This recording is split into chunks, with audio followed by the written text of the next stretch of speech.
السلام عليكم ورحمة الله وبركاته. ازيكم يا بنات؟ عاملين ايه؟ يا رب تكونوا بألف خير. النهارده جايين نعمل مع بعض الكشري الاسكندراني، ومعانا البيض المدحرج بالسمنة البلدي. عندنا بقى حلة على النار فيها حبة زيت سخنين، هننزل بقى بالعدس الاصفر بتاعنا والرز.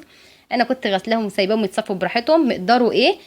كوباية ونص من الرز معاهم كوباية ونص من العدس. هنشوحهم مع بعض بايه؟ بحبة ملح صغيرين ومكعب مرق الدجاج.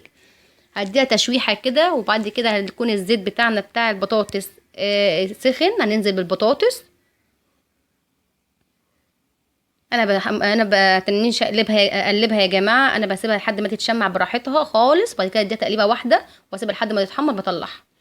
هنا بقى نشوح في الرز لحد مكعب مرق الدجاج يكون داب معانا. ومعلش بعذره الفيديو اللي انا كنت حاطه فيه مقدار الميه ولقيته اتمسح، معرفش راح فين. فكلنا شاطرين ما شاء الله علينا، فاحنا عارفين نحط مقدار الرز، ميه الرز ازاي. مش هنستعصى على الموضوع ده. وادي شايفين الرز ما شاء الله بعد ما شرب الميه بتاعته واستوى ما شاء الله مفرفر، مفيش اي كلام. كده بقى انا هطفي عليه واسيبه لحد ما البطاطس تطلع هي والبيض.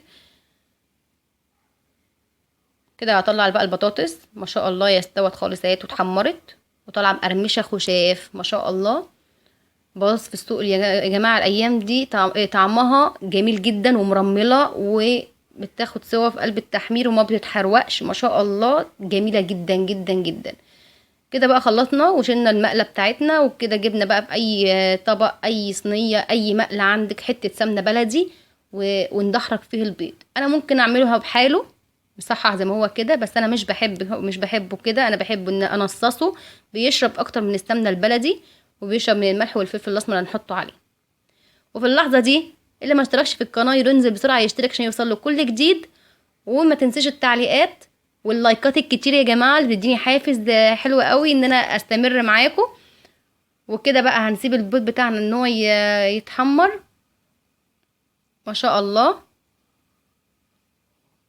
ولما يتحمر هنزل بالملح والفلفل. ادي كده خلاص، ادي الملح وادي الفلفل. وبسرعه كده هنروح نشوف الرز ونغرفه.